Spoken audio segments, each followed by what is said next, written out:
সারা দেশের মধ্যে রাজ্যের মধ্যে চিঠি লিখে সরিয়ে ফেললেন। সুলাইমান পয়গম্বর বিবাহ করবে, সুলাইমান পয়গম্বর রাজা বিয়ে করবে। কোন নারী আসুনি, এমন কোন নারী চারটে গুণের গুণান্বিত কেউ আসুনি, বিয়ে দেব তার সঙ্গে বিয়ে হবে। কোন নারী তার কাছে চিঠি লেখলেন না। চিঠি লেখলেন একজন জালে, যিনি মাছ ধরে, সমুদ্রে মাছ ধরে, ইনে জালের একটা কন্যা আছে, আল্লাহ তাআলা তারে দান করেছিল একটা জালের মেয়ে।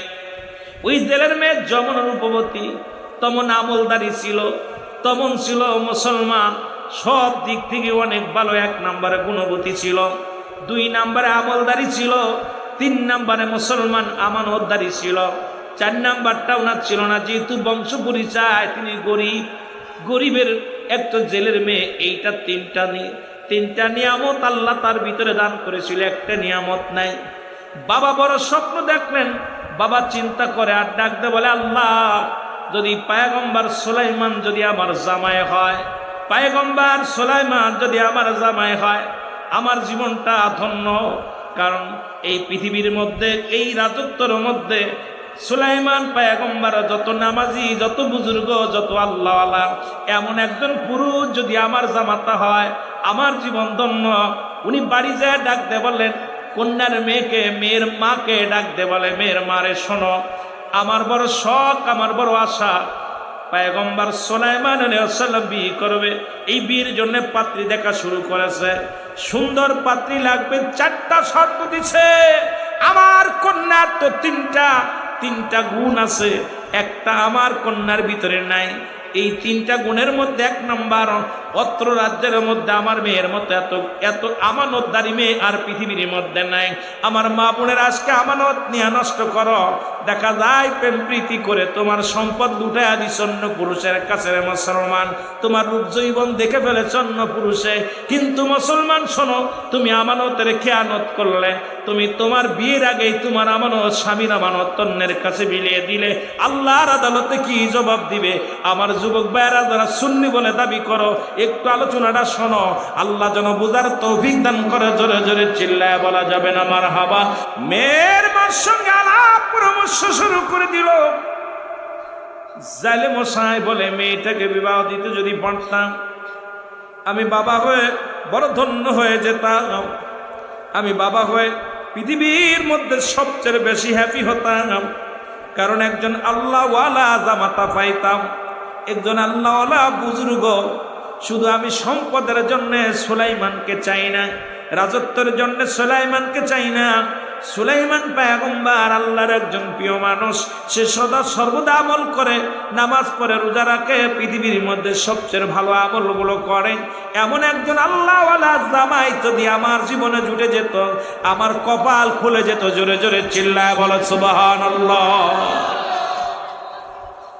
এ ভাইরা আমার, বন্ধুরা, ভিতর থেকে মেয়েটা সব কথা শুনতে পারলেন। বাবা মায়ের কথা শুনিয়া জায়নামাজের মধ্যে বসে বসে মেয়েটাও বলে, পরওয়ারদিগার আলম, আমার ভিতরে তুমি 3টা গুণ দিয়েছো। 1 নম্বর সৌন্দর্য, 2 নম্বর তুমি আমার আমানতদারি, আমার আমানত নষ্ট হয় নাই। পৃথিবীর কোনো পুরুষ আমার চেহারা দেখে নাই, পৃথিবীর কোনো বেগানা পুরুষ আমার চেহারা দেখতে পারে নাই। আমি আমার স্বামীর আমানত নষ্ট করি নাই। এ পরওয়ারদিগার আলম, শুধু একটা গুণ আমার ভিতরে নাই, সেটা হলো আমরা গরিব মানুষ, আমাদের বংশ, আমার বংশ হলো, আমার আব্বা জান মাছ মারে, মাছ ধরে জেলে। সুতরাং আল্লাহ যদি সুলাইমান পয়গম্বর আমার স্বামী হতো, আমার জীবনটা ধন্য হয়ে যেত। আমি পৃথিবীর মধ্যে, আমি বিবি হিসেবে সুলাইমান নবীরে যদি একবার পাইতাম, আমার পৃথিবীর মধ্যে আর কোনো পা নাই, চা নাই, পৃথিবীর কোনো ধন সম্পদ চাই না, বাড়ি চাই না, গাড়ি চাই না। এমন একজন বুজুর্গওয়ালা আল্লাহওয়ালার স্ত্রী যদি হতে পারতাম, আমার জীবনটা ধন্য হয়ে যেত। জোরে জোরে চিল্লায় বলা যাবে না সুবহানাল্লাহ। সুলাইমান পয়গম্বরের কাছে চিঠি লিখলেন। চিঠিখানা শত শত মানুষ বীর পয়গম নিয়ে গিয়েছিল, কোনো চিঠি আসে নাই। সুলাইমান নবীর মুখটা বড় মলিন। সুলাইমান ডাকতে বলে, সুলাইমান পয়গম্বর সুলাইমান ডাকতে বলেন, হে মন্ত্রী, হে পেশাব, তোমরা কি কোনো নারীর সন্ধান পেলে না? এই 4 গুণে গুণান্বিত কোনো নারী আমার রাজ্যের মধ্যে নাই, আমার মহল্লার মধ্যে নাই। বলে হুজুর, একটাও পত্র পায় না, একটাও চিঠি পায় নাই, তবে একটা চিঠি পেয়েছি, যদি আপনার সামনে অভয় দেন তাহলে বলতে পারবো। সুলাইমান পয়গম্বর বললেন, কি সেই অভয়, তুমি কি চাও বলো। বলে হুজুর, এই রাজ্যের মধ্যে কোনো মেয়েই তো বিয়ের জন্য রাজি হয় নাই, আপনার কাছে চিঠি লেখে নাই, একটা পত্র আইছে, 3টা গুণ তার মধ্যে আছে, একটা গুণ তার মধ্যে নাই। সেই গুণটা হলো, বলে কি সেই গুণ বলো। বলে সেই গুণটা হলো, সে কোনো ধনাঢ্য ব্যক্তির মেয়ে নয়, কোনো বংশগত মানুষ তো বংশের মেয়ে নয়, সে একজন জালে মাছ ধরে, সেই জালের মেয়ে আপনাকে বিয়ে করার জন্য প্রস্তাব দিছে, চিঠি পাঠাইছে। এই চিঠিখানা মুসলমান গভীর মনোযোগ, পয়গম্বর সুলাইমানের হাতে উনি ডাক দিয়ে বলেন, দেখি দিই চিঠিখানা। এই চিঠিখানা হাতের মধ্যে নিয়ে মুসলমান পয়গম্বর সুলাইমান টান দিয়ে ছিঁড়ে ফেলে দিয়ে বললেন, তোমরা কি অফার নিয়ে আসছো আমার জন্যে? রাজ্যে আমি অর্ধ রাজ্যের মালিক, আল্লাহ আমারে বানায়া দিছে এই পৃথিবীর মধ্যে বড় বাদশাহী, আর আমি একজন জেলের মেয়ে বিয়ে করব। ভিতরে একটা অহংকার ঢুকে গেছে, রেওয়া ঢুকে গেছে। মুসলমান কবির মনোযোগ, সঙ্গে সঙ্গে ওই পত্রখানা ছিঁড়ে ফেলেছে। আমার আল্লাহ তাআলা সুলাইমানের উপরে বড় গুসা হয়ে গেছে। জোরে জোরে চিল্লায়া বলা যাবে না আল্লাহু আকবার। আমার ভাইরা, আমার বন্ধুরা, চিঠিখানা যখন ছিঁড়ে ফেললো, পত্রখানা যখন ছিঁড়ে ফেললো, কয়েকদিন যাইতে যাইতে রাজদরবারে বিশাল একটা অনুষ্ঠান। ওই রাজদরবারের প্রধান অতিথি হলো সুলাইমান পয়গম্বর। আর দুষ্ট জিন সবসময় মুসলমানদের ভালো চায় না। ও মুসলমান, ভালো মানুষের ভালো মঙ্গল, খারাপ মানুষ খারাপ, জিন জাতিও চায় না। মুসলমান শুনে নেন, অসংখ্য জিন বশ করে রাখতেন সুলাইমান পয়গম্বর। পয়গম্বর সুলাইমান, ওই রাজ্যে ছিল একজন দুষ্ট জিন।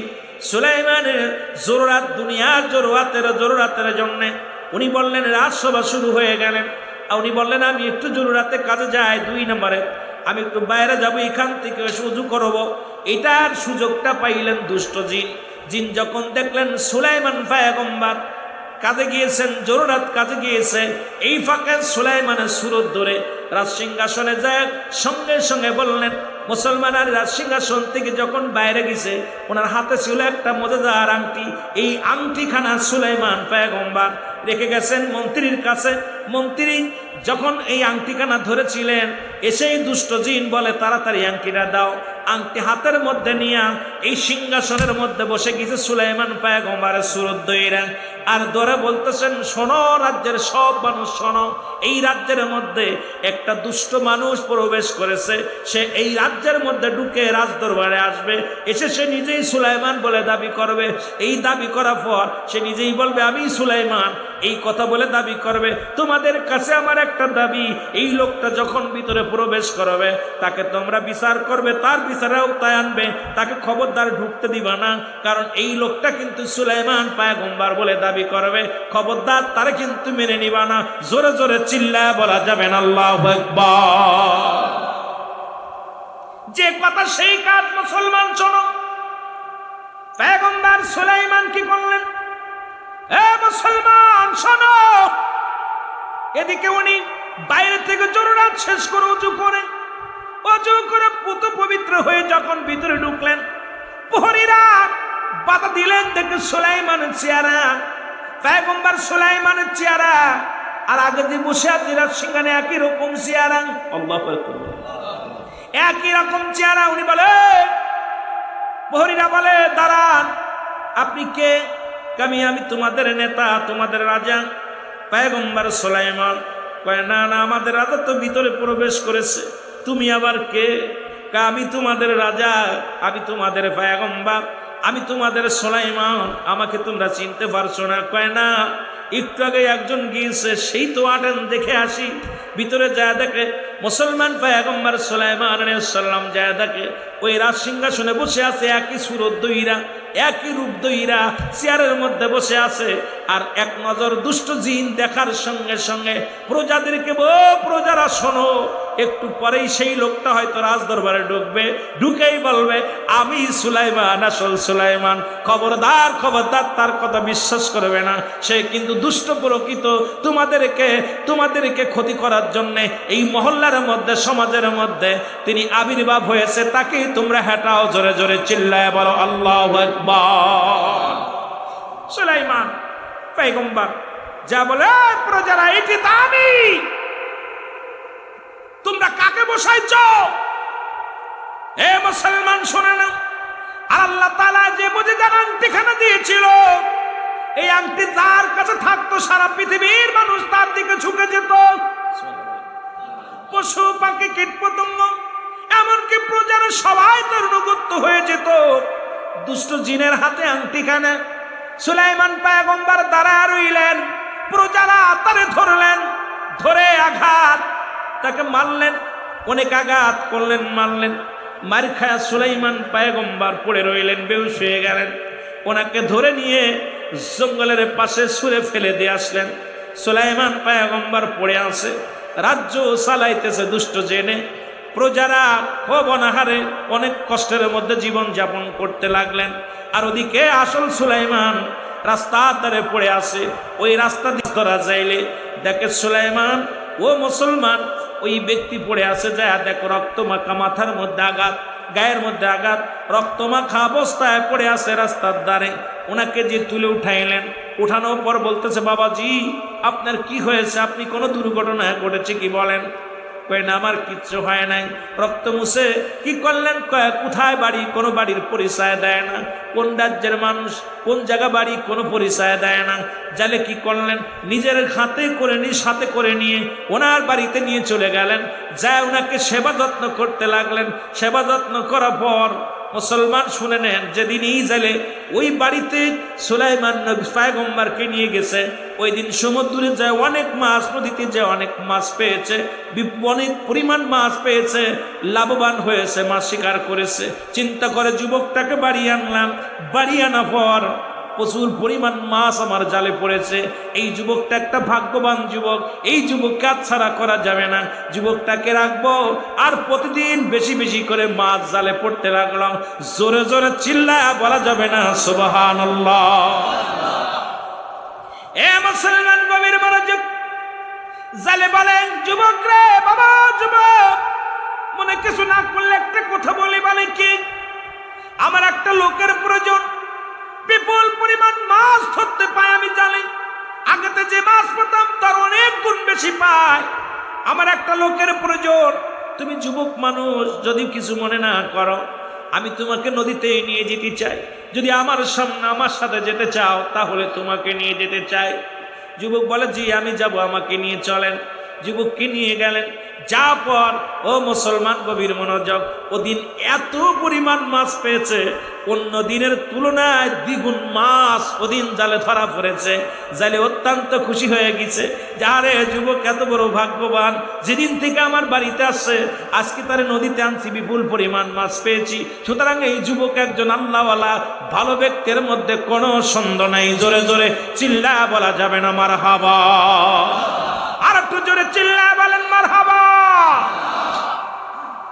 যুবক কি করছে? যুবককে মাছ ধরার পর এর অনেক দিন যাচ্ছে, বছর একটা ঘুরে গেছে, এক বছর পূর্ণ হয়ে গেল। জেলে ডাকতে বলে, বাবা তোমাকে একটা কথা বলতে চাই। বলে, কি কথা? কয়, বাবা তুমি নামাজি ব্যক্তি, বুজুর্গ, ভালো ব্যক্তি, তোমাকে একটা কথা বলি। আমার বাড়িতে আমরা কয়জন সদস্য তুমি বলতে পারো কিনা? তোমাকে ধরে বলে, কেন আমরা 3 জন। কয়জন? জোরে বলেন কয়জন? এক বছরে যে বাড়িতে আছে সেই বাড়িতে কয়জন মানুষ?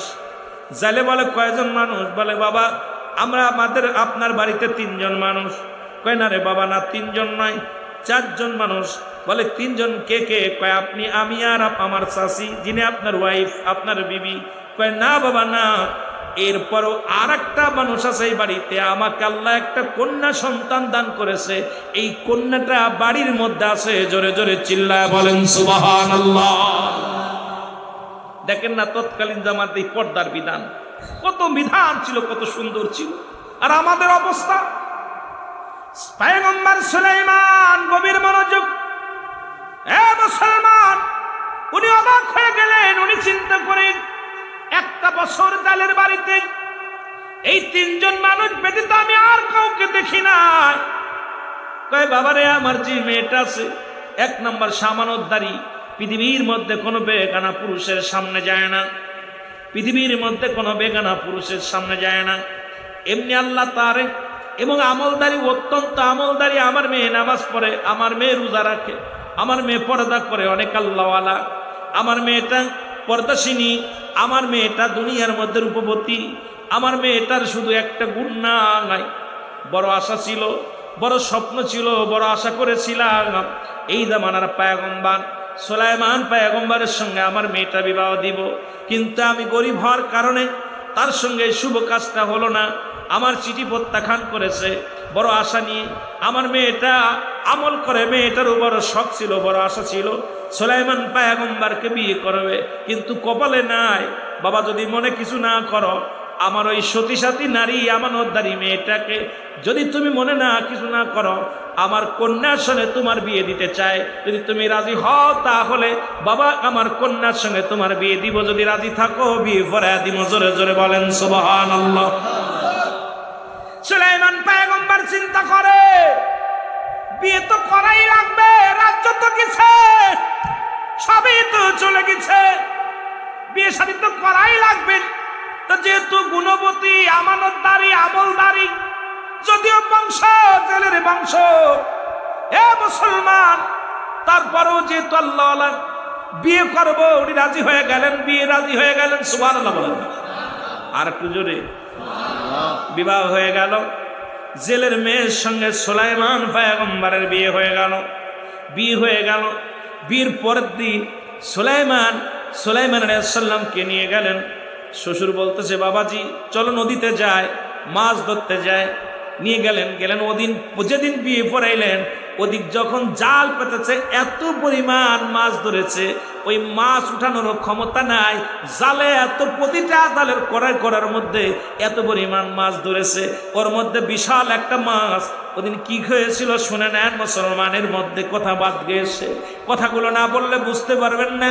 সুলাইমান আলাইহিস সালামকে নদীর মধ্যে দেখছে একজন ভালো জিন, দেখে মুসলমান সুলাইমান পয়গম্বর মাছ ধরতেছে। সুলাইমানকে দেখে ভালো জিনটা চিন্তা করে, হারে সুলাইমানের কি অবস্থা, এখানে কেন মাছ ধরে? যিনি পৃথিবীর মধ্যে বড় রাজত্ব আল্লাহ দান করেছে, পৃথিবীর মধ্যে ধন সম্পদের মালিক বানায় দিছে, সে আজকে কেন মাছ ধরে নদীতে? কারণটা কি জানতে হবে। সুলাইমান এখানে কেন? উনি একটা দড়ি চলে গেলেন। জিন যা, ভালো জিন যা দেখে, দুষ্ট জিন বসে বসে রাজত্ব পালন করার রাজ্য বসে বসে হুকুম দেয়, প্রজাদের কষ্ট দেয়, প্রজাদের দুঃখে সুখ কিচ্ছু দেখে না। শুধু জিন শুধু নিজের কাজ চালায়, সারা পৃথিবী তার মুঠোর তালুর মধ্যে নিয়ে নিজেকে বড় ক্ষমতাবান দাঁড়ি মনে করতেছে। দূর থেকে ভালো জিন দেখে দুষ্ট জিনকে দাবর শুরু করেছে। আহারে মুসলমান যখন দাবর শুরু করেছে, এই দাবর খায়া জিন রাস্তার মধ্যে থেকে, রাজ সিংহাসন থেকে উঠে এত জোরে দৌড় দিছে, দৌড়াইতে ওই নদীর মধ্যে যাইতেছিল। ওই দুষ্ট জিন কি করছে, সুলাইমান আলাইহিস সালামের হাতের ওই আংটিখানা পানির মধ্যে ফেলে দিছে। জোরে জোরে চিল্লায় বলা যাবে না মারহাবা। যখন আংটিখানা ফেলে দিছে, ওই সমুদ্রের বড় একটা মাছ, ওই মাছটা আহার মনে করে আংটিখানা গিলে ফেলেছে। সুবহানাল্লাহ বলেন। আর ওই সমুদ্রের মাছ, নদীর যত মাছ, সব মাছগুলো ওই বড় মাছটার দলভুক্ত হয়ে গেছে, সবাই তার মুখী হয়ে গেছে। সমস্ত মাছগুলো ঝাঁকে বড় মাছের পাশে ঝাঁকে আসতেছিল। আর যখন সুলাইমান নবীকে নিয়ে মুসলমান জালে যখন জাল ফেলছে, আর ওই জালের ফেলার সঙ্গে সঙ্গে ওই বড় মাছটা, যে মাছটা আংটিখানা খেয়েছে, মুজেজার আংটিখানা, ওই আংটিখা মাছটা ও মুসলমান সামনে হাজার মাছ এসে জালের মধ্যে পড়ে গেছে। জাল উঠানোর পর সমস্ত মাছগুলো বিক্রি করে দিছে। বড় মাছটা জেলে বলে, আমার নতুন জামাই, গতকালকে বিয়া হয়েছে, এই মাছটা আমার জামাইরে আমি সুন্দর করে খাওয়াইবো, এই মাছটা আমি বিক্রি করবো না। বাড়ি নিয়ে চলে আসলেন। বাড়ি এসে বিবিকে ডাকতে কয়, বিবি রে, আমি সব মাছ বিক্রি করে দিছি, একটা মাছ বাকি রাখছি, সবচাইতে বড় মাছটা আমি বাড়ি নিয়ে আসছি, এই মাছটা ভালো করে কেটে দাও, এই মাছটা কেটে জামাইরে সুন্দর করে খাওয়াও, কারণ আমি গরিব মানুষ, এত কিছু খাওয়াইতে পারি না। ওই মাছ নদী থেকে বড় মাছটা ধরেছি, এই মাছটা আমার জামাই বাবাজিকে মেয়েকে সুন্দর করে মাছ রান্না করে খাওয়াও। জোরে জোরে চিল্লায় বলা যাবে না সুবহানাল্লাহ।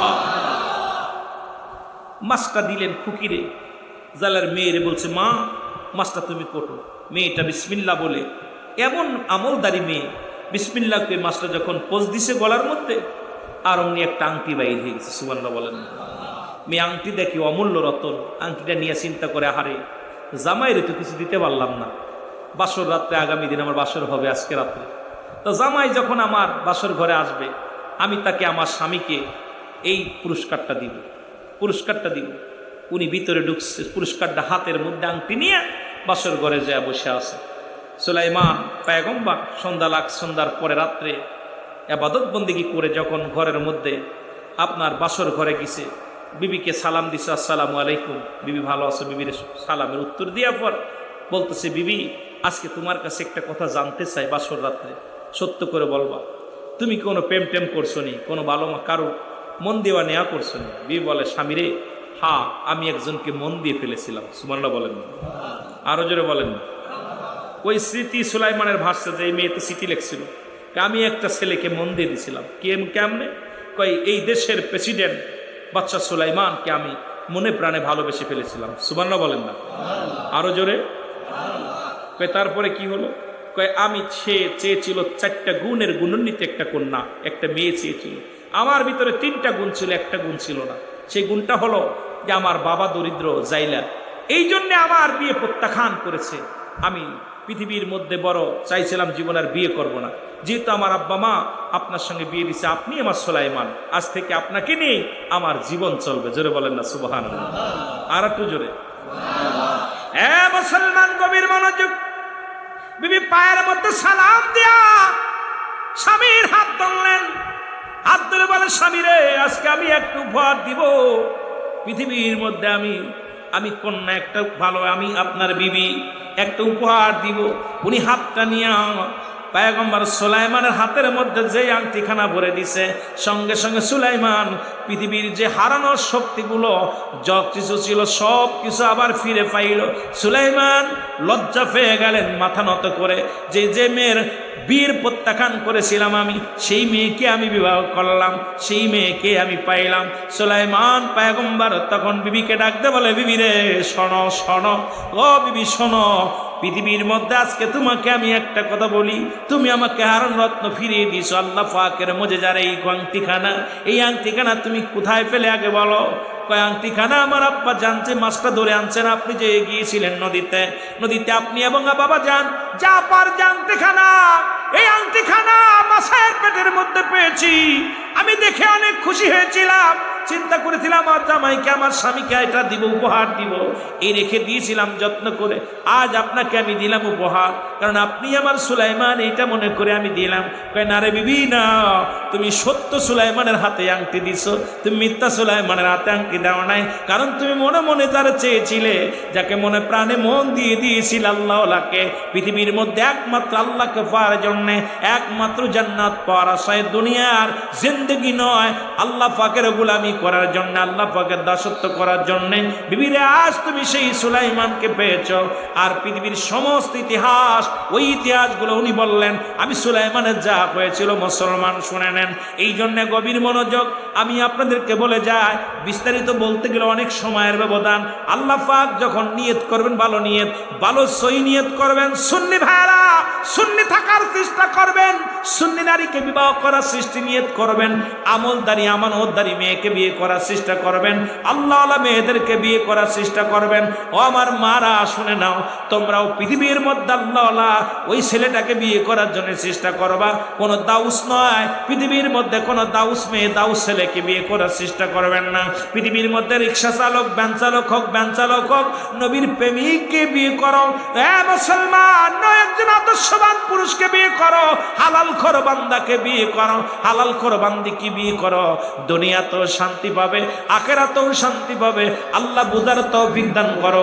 সকলে চিল্লায় জোরে জোরে চিল্লায় বলেন আমিন। রাসূল নামে কেলা মদিনায়,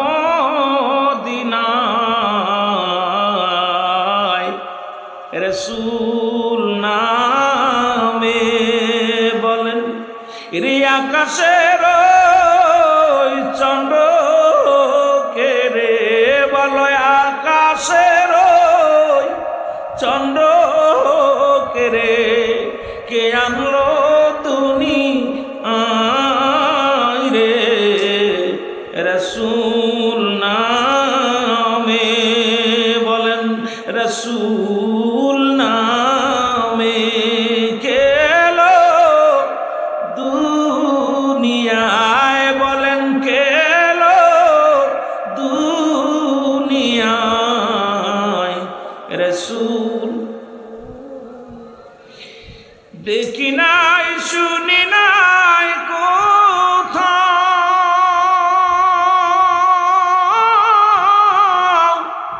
মানুষে কান্দে মানুষের ব্যথায় রে, ওরে এমন দরদির কথা বলো, এমন দরদির কথা শুনলে পরাণ জুড়ায় রে, রাসূল। এ ভাই একটু মহব্বতে বলেন কেলো মদিনায়, বলো কেলো মদিনায়, রাসূল গলাতে তাজবীর মালা কে চলে ওই কামলিওয়ালা রে, গলাতে তাজবীর মালা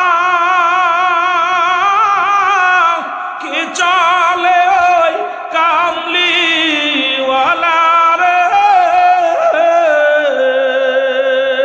ওরে আমার বুকের দরগা তলা, হায় হায় আমার বুকের দরগা তলা, ও তারে ডেকে নিয়ে আয় রে, রাসূল নামে কেলো মদিনায়, ওরে কেলো মদিনায়, রাসূল।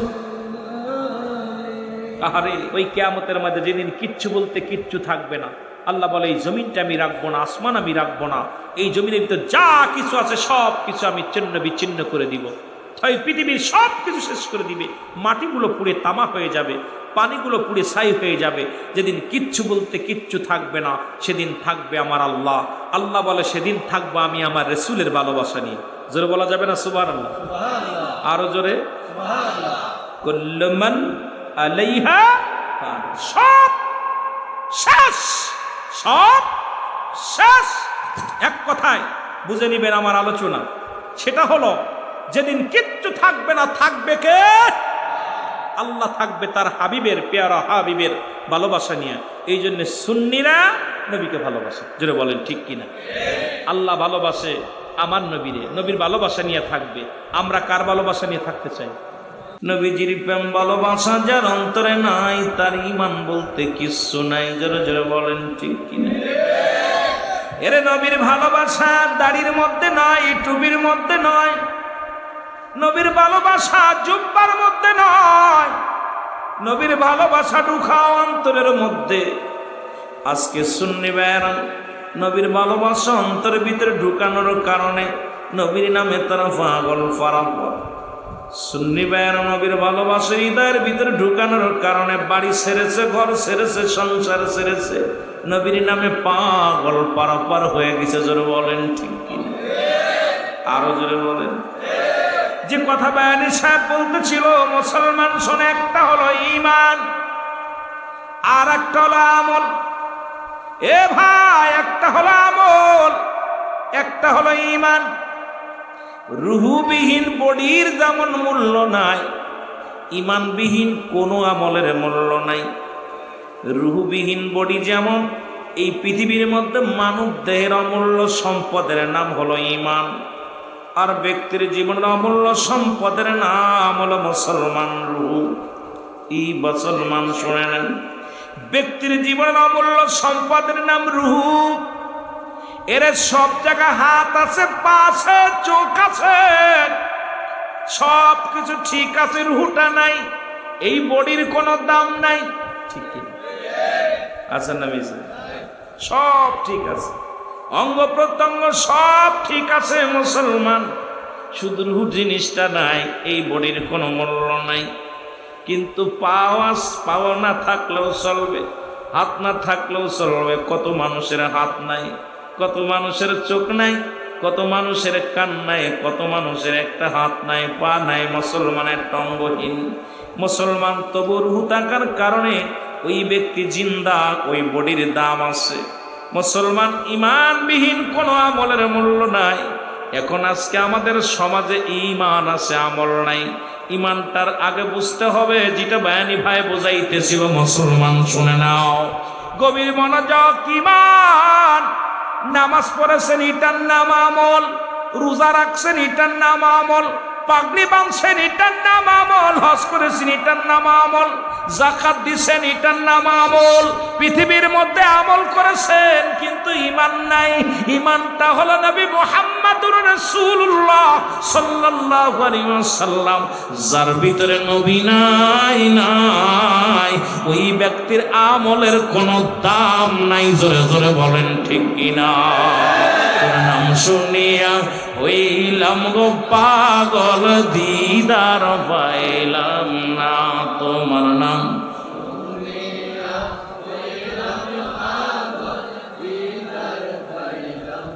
ও মদিনার মাটি রে, তুই যে বড় খাঁটি রে, বলো মদিনা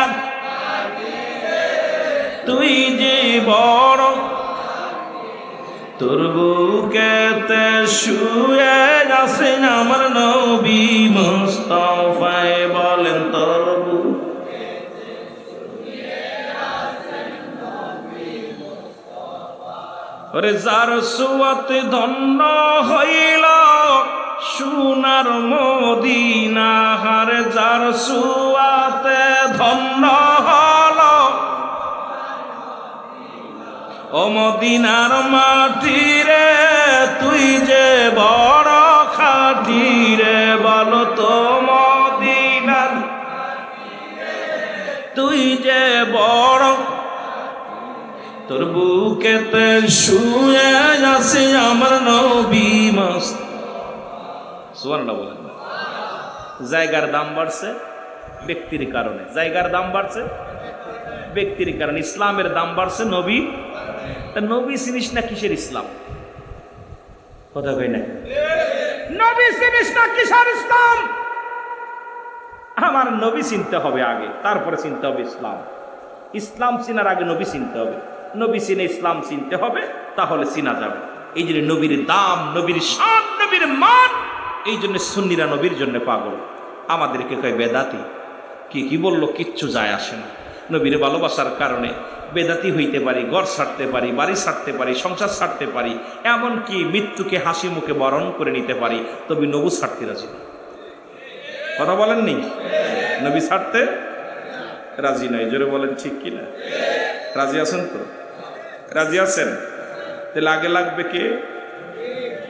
এবার কয় মুসলমান আবার একদল কয় নবী মারা গেছে, ওফাতে খায়রুল লাকুম। নবী কয় নবী ইন্তেকাল করছে। এ মুসলমান শুনে নাও, দিলের কান্ডা লাগা শোনো। নবী কয় উম্মতিরা শোনো, এই দুনিয়া থেকে বিদায় নিলাম এটা উম্মতের কল্যাণের জন্যে। নবী দুনিয়াতে আসছে নবী উম্মতের কল্যাণের জন্যে। আবার দুনিয়া থেকে বিদায় নিছে নবী উম্মতের কল্যাণের জন্য। নবী কয় উম্মতিরা রে, এই দুনিয়ার থেকে বিদায় নেওয়াটা আমার উম্মতের জন্য, তোমাদের জন্য। কোন উম্মত পৃথিবীর মধ্যে যদি কোনো ভালো কর্ম করে, আমি নবীর সঙ্গে সঙ্গে আল্লাহর দরবারে প্রশংসা করি উম্মতের হইয়া। আল্লাহ চট্টগ্রামের জমিনের অমুক ব্যক্তি তমুক ব্যক্তি জান্নাতের বাগান সাজাইয়া ওই জান্নাতের ভিতরে দুরূদ পড়েছে, মিলাদ পড়েছে, কিয়াম করেছে, দোয়া করেছে, কোরআন তেলাওয়াত করেছে, ভালো কর্ম করলে নামাজ পড়েছে, রোজা করেছে, জিকির করেছে, সঙ্গে সঙ্গে আল্লাহর দরবারে প্রশংসা করে আমার নবী। আরে আমার নবী ডাকতে কয় মুসলমান, মামায়াতি খায়রুল লাকুম, নবী কয় উম্মতিরা শোনো, নবী কয় উম্মতিরা গো, যদি পৃথিবীর মধ্যে কোনো উম্মত গুনাহের কাজ করে, সঙ্গে সঙ্গে আমি নবী আমি আল্লাহর দরবারে ইস্তিগফার করি আর বলি আল্লাহ অমুক গ্রামে অমুক ব্যক্তি গুনাহ করেছে, তুমি তারে মাফ করে দাও। সুতরাং এমন নবী কয়জন পৃথিবীর মধ্যে পাবি? এমন নবী নসিব গুণে ভাগ্য গুণে একজনকেই পেয়েছি রে মুসলমান। কি কান্দে কার জন্য এই পৃথিবীর মধ্যে থেকে কানলেন নবী, পৃথিবীর মধ্যে সে কানলেন উম্মতের মায়ায়। পৃথিবী থেকে বিদায় নিয়ে শুয়ে আছে উম্মতের মায়ায় কান্দে, জোরে জোরে চিল্লায়া বলা যাবে না মারহাবা। এই বাতিলদের আমরা বুঝাইতে পারি না, এই বাতিলেরা শোন, কারণ আমার নবী কয় আমি ওফাত হয়েছে, আমি ইন্তেকাল করেছি, বিদায় নিছি, এটা আমার উম্মতের কল্যাণের জন্য। যদি কল্যাণ না থাকতো আমি নবী বিদায় নিতাম না, কারণ এপারে উম্মতিদের শান্তির জন্য এসেছি, ওপারেও শান্তির জন্য আমি ঘুমায়া গেছি, কারণ ওখানে আমার উম্মতিদেরকে আমি নিয়ে যাব জান্নাতে। জোরে বলা যাবে না মারহাবা? আরো জোরে বলেন না মারহাবা। আরে এমন নবীর প্রশংসা করলে ভালো লাগে কি লাগে না? কথা বলেন, লাগে কি লাগে না? আহা বুকারাম, এই বুকারদেরকে কি খায়া কিতাব পড়ছে, কি খায়া কোরআন পড়ছে, হাদিস পড়ছে, বুঝি আসে না, বড় কষ্ট লাগে। নবীজি বলতেছেন আমি আমার উম্মতরা যখন গুনাহের কাজ করে আমি আল্লাহর দরবারে ইস্তিগফার করি, উম্মতের উপরে আল্লাহ অন্যায় করে ছেলে মাফসায় বাবায়, অন্যায় করে গ্রামের ছেলে মাফসায় চেয়ারম্যান মেম্বার যায়, আমি অন্যায় করি, আমার নবী ক্ষমা চায় আল্লাহর কাছে। এই পৃথিবীর মধ্যে এমন নবী ভাগ্য গুণে নসিব গুণে একজন পেয়েছি। জোরে বলেন ঠিক কিনা? আরো জোরে বলেন ঠিক কিনা? ওরে মানব বেশে কে আইলো রে, কে আইলো ওই মদিনায়, বলো মানব বেশে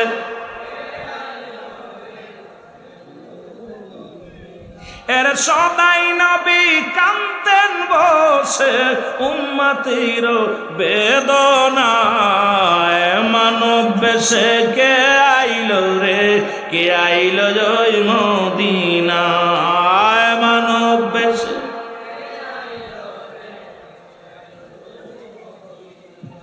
কষ্ট হয় বলতে? আমার সাথে বলেন মানব বেশে কে আইলো রে, কে আইলো রে, মায়া মেনার কোলে নবী সিজদায় কান্দে উম্মতি, মায়া মেনার কোলে নবী কান্দেন নবী ইয়া উম্মতি, শিশু নবী কাঁদছেন সেদিন, শিশু নবী কাঁদছেন সেদিন উম্মতের বেদনায়। মানব বেশে কে আইলো রে, কে আইলো ওই মদিনায়, বলো মানব।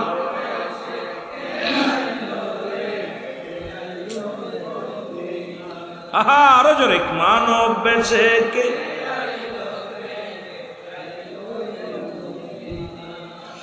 এর জান্নাতের আশায় নবী ফরিয়াদ করে নাই একদিন, কাঞ্চন সদাই উম্মতের মায়ায়, কাঞ্চন সদাই উম্মতের মায়ায়, উম্মত না যাই জন দোজকে হায়। মানব বেশে কে আইলো রে, কে আইলো ওই মদিনায়, মানব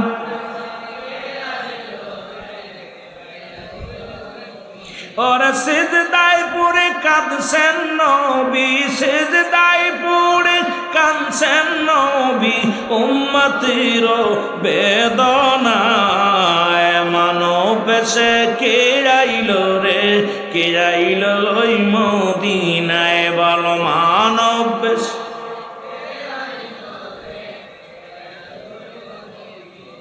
একদিনও নবী বলেন আমার জান্নাত দিও আল্লাহ, আমার উম্মতের নাজাত দাও। সে বলে না আমাকে জান্নাত দাও, জান্নাতের মালিক বানায় আল্লাহ পাঠাইছে। সুবহানাল্লাহ বলেন, আরো জোরে বলেন। নবী রাজি হইলে আল্লাহ রাজি, ঠিক কি না? নবী রাজি হলে। এই জন্য আমি কয়েকদিন আগে একটা ফতোয়া দিয়েছি, দেখি কিছু আলেমরা আমার বিরোধিতা অনেক দেখি নেটবুকে। আমি যা বলবো বল, দুঃখ নাই না, আমি পাগল মানুষ, জ্ঞান নাই বুদ্ধি নাই। যদিও কামেল পাস করেছি, যদিও ডিগ্রি 2 সাইডে লাগাইছি, আমি আমার ডিগ্রিকে মূল্যায়ন করি না। লেখাপড়া সবচেয়ে বড়, নবীর আশিক যদি হতে না পারি আমার জীবন বিফলে। যেটা বলেন ঠিক কিনা? যেটা বলতেছিলাম যে নবী বাদে যারা আল্লাহকে পাইতে চায়, রুহুল আমিন সিদ্দিকীর ফতোয়া হলো এরা আল্লাহওয়ালা কাফের। কথা বোঝেন নাই? আমার ফতোয়া শুনছেন? কি আমারে কি বললো জানি, নবীকে বাদে যারা, নবীকে বাদে যারা আল্লাহকে পাইতে চায় তারা কি কাফের? কথা কয় না কেন? আপনাদের এই জমিনের মধ্যে আল্লাহওয়ালা কাফের অভাব নাই। যদি এখন হাতে গুইনা বলি, নামগুলো বললে সবাই চেনেন, কারণ আপনারা জ্ঞানী মানুষ। তারা নবী লাগবে না, ডাইরেক্ট আল্লাহ। আর নবীবিহীন আল্লাহ পাওয়া যাবে না। এই জন্য আমার ফতোয়া হলো নবীকে মাইনাস করে যারা আল্লাহকে পাইতে চায় এরা কি কাফের? এতদিন কাফের দেখছেন, কাফের দেখছেন, আল্লাহওয়ালা কাফেরদের আগে চিনা লাগবে। এরা দাড়ি টুপি জুব্বা পাগড়ি সব ঠিক আছে, নবীজির লিবাসগুলো সব ঠিক আছে, কিন্তু অন্তরের ভিতরে নবী নাই। অন্তরের ভিতরে নবীর দুশ্মনের রাসূল। ওই জামানায় ছিল একদল আমিনান নাস, মানুষের মধ্যে মায়া করু, তারা বলবে আমান্না, তার ঈমান আনছে বিল্লাহি, আল্লাহর প্রতি, অবিলাউমিল আখির, আখিরাতের বিশ্বাস স্থাপন করছে, মা মুমিনিন। একদল ছিল তারা মুমিন ভেসে রাসূলের কদমে যেতেন, মুমিন সেজে, মুত্তাকিন সেজে। আমাদের বাংলাদেশে চট্টগ্রামের জমিনে একদল লিবাসদারি, লিবাসদারি বলে আমরা ইসলামের ধারক বাহক, ইসলামের ধারক বাহক, ইসলামের রাহবার। আল্লাহর কসম তাদের ভিতরে নবী নাই, এরা হলো দুশ্মনের রাসূল। জোরে বলেন ঠিক কিনা? এরা হলো দুশ্মনের। ঈমানকে মজবুত রাখবেন, আশা করবেন নবীজির। হযরতে আমি শুরু থেকে কাসির বলেছিলাম, হাওয়ার গাড়ি হাওয়ায় চলে, তেলের গাড়ি তেলে চলে, বিনা তেলে চালায় গাড়ি। নবী সুলাইমান আলাইহিস সালামকে আল্লাহ পাক পৃথিবীর মধ্যে 4 জন ব্যক্তিকে প্রতাপশালী বাদশা বানিয়েছিলেন। মুসলমানদের মধ্যে 2 জন, কাফেরদের মধ্যে 2 জন।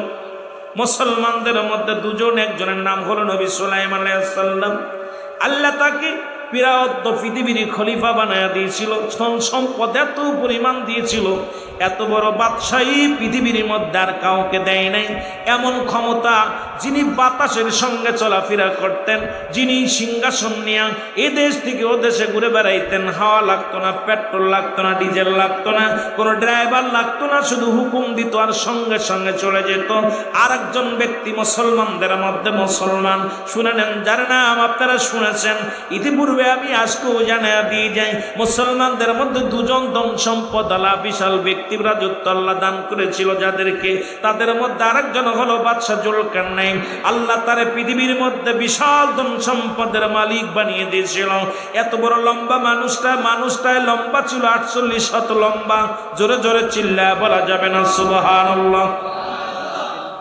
এই মানুষটা লম্বা ছিল 48 হাত। হায়াত পৃথিবীর মধ্যে, এ মুসলমান গভীর মনোযোগ, 12,000 মাইল।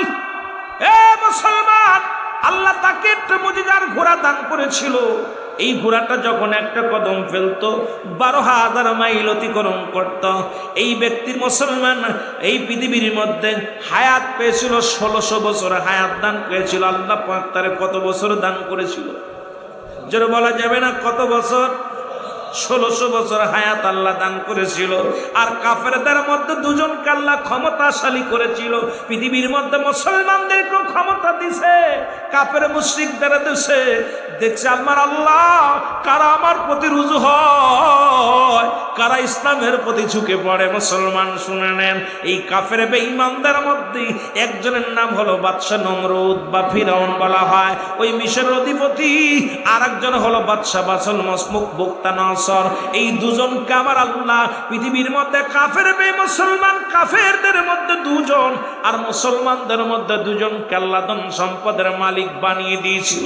এদের মধ্যে নবী সুলাইমান যখন এই বাল্য থেকে, যখন কিশোর জীবন থেকে যখন যৌবন আসলো, এ যুবক ভাইয়েরা শুনে নেন, আরে সুলাইমান আলাইহিস সালাম বিবাহের বয়স হলো। এর সুলাইমান নবীজিকে যে যুদ্ধের মধ্যে রাজ সিংহাসনে বসে ডাকতে বললেন, ও রাজা। রাজা ডাকতে বলল, এ মন্ত্রী, এ এমপি, এ আমার প্রজারা শোনো, আমি বিবাহ করব। তোমরা মেয়ে দেখো, জোরে জোরে চিল্লায় বলা যাবে না আমার আওয়াজ। ও মদিনা তোমার নাম শুনিয়া, আরো জোরে বললেন, তোমার নাম শুনিয়া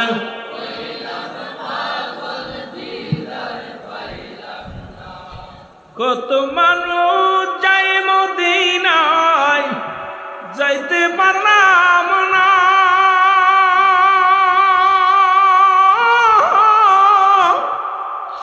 মায়ের নবী গো, দয়ার নবী গো, ওই মদিনার রওজা দেখা হলো না। আপনার ওই রওজা মুবারক দেখা হলো না। তোমার নাম শুনিয়া, আরো জোরে বলেন, তোমার নাম শুনিয়া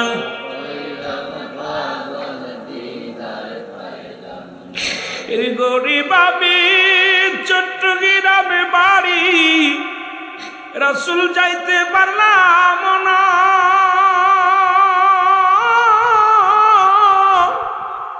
স্বপ্নে যোগে দেন গো দেখা, ভুইলা যায় না। এর স্বপ্নে যোগে দেন গো দেখা, নবী ভুইলা যায় না। তোমার নাম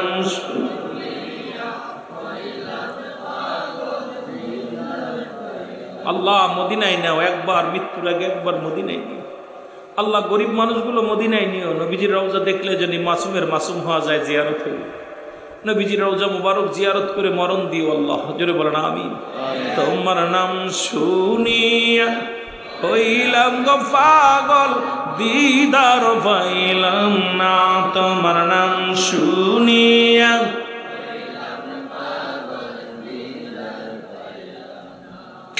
এরে উদয় হইয়া কাছে নবী উম্মতের মায়া,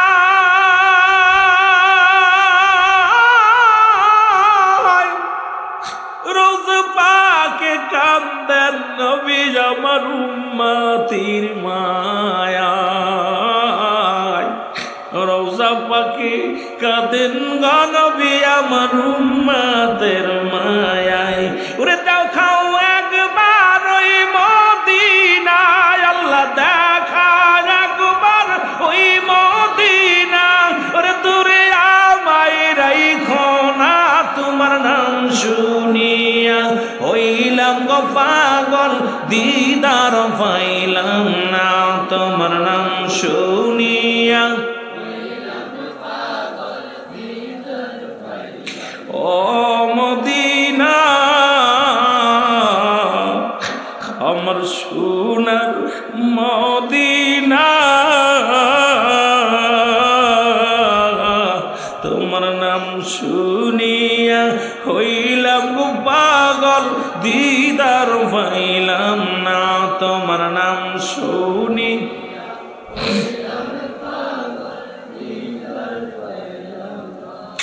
এ ভাইরা আমার, বন্ধুরা আমার, যে কথা বলতেছিলাম তাদের কান লাগা শোনা গো।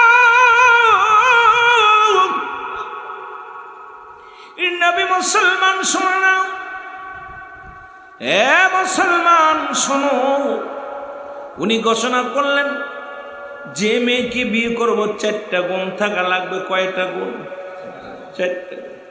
1 নাম্বার গুণ থাকবে সামানতের খেয়ানতদারি হবে না। 2 নাম্বার সে ব্যক্তি আমলদারি হবে। 3 নাম্বার তার বংশটা ভালো হওয়া লাগবে। যে বংশের ভিতরে বাতিলেরা আছে, এ যুবকেরা তোরা যারা বিয়ে করবি, খোঁজ লবি যত বড় নামাজি হোক, ওই উহাবিদের কোন জাত যেন ঘরে না আসে। ধরে কোন ঠিক কিনা? মনে থাকবো, এরা ওই খাসলাতটা ধরতে হইব। ওই জাতির ভিতরে ঢুকা যাবে না, এই জাতিরে কোনোদিন মানুষ করা যাবে না। ঠিক কিনা? যাবেনি। ওরা রাসেল বাইফারের মতো বিষাক্ত। ওরা সবল দিলে, ওরা সবল দেয়, উপরে একটা রূপ ভিতরে একটা রূপ। দিক বুতে উপরটা যত চাকচিক্কা দেখা যায়, আল্লাহর কসম ওদের ভিতরটা, যেহেতু ওই বংশের মধ্যে আমার বিস্তার, কারণ আমার অধিকাংশ চাচারা ওই পন্থী। আপনারা যাইবেন, বক্তার বাড়িতে যাইবেন, বক্তার দাওয়াত দেওয়ার জন্য একটু দয়া করে মোবাইল বন্ধ করে একটু বাড়িতে খোঁজ নেবেন, কোন বক্তা কোন জায়গা আছে, কোন বক্তার অবস্থা, কোন বক্তার বাড়ি বেপর্দা, কোন বক্তার বাড়ি কি অবস্থা, একটু বাড়ির খোঁজ নেবেন। এটা আমাদের একান্ত দায়িত্ব আমি মনে করি। অনেক বক্তা আছে উপরে লিবাস লাগাইছে সুন্নিয়াত, ভিতরে ওহাবিতে ভরা, গোলালু হয়ে যায়। গোলালু টাকার লোভে, আমার জানা মতো অনেক বক্তা টাকার লোভে দাওয়াত দিলে যদি 1 লাখ ঝেড়ে দেয়, 80,000 ঝেড়ে দেয়, সঙ্গে সঙ্গে দেখা যায় ওই মাহফিলে যায় কিয়াম দুরুদ না কইরে চলে আসে। আমার জানা মতো আছে অসংখ্য ওলামা একরাম, তারা দেখা যায় টাকার কাছে বিক্রি হয়ে গেছে, কিন্তু আমার মদিনাওয়ালার প্রেম বাদ দিয়া তারা টাকার গোলাম হয়ে গেছে। যারা বলেন ঠিক কিনা? দাওয়াত দেওয়ার সময় যেতে হবে আলেমের বাড়ি। তা আমার 7টা চাচা, 7টার ভিতর মাশাআল্লাহ 6টাই বাতিল। কথা বুঝেননি? হয়তো আপনাদের দুয়ার বরকতে, হয়তো আল্লাহ তাআলা, হয়তো মদিনাওয়ালা অনেক দয়া ছিল, আপনাদের দোয়া ছিল, হয়তো সুন্নি বুঝেছি। আমার কত বুঝাই, কিন্তু তারা সবল মারে, শুধু সবলই মারে। তাদেরকে বুঝাইতে গেলে বাবা বুঝতেই থাক, এই পন্থী যথেষ্ট।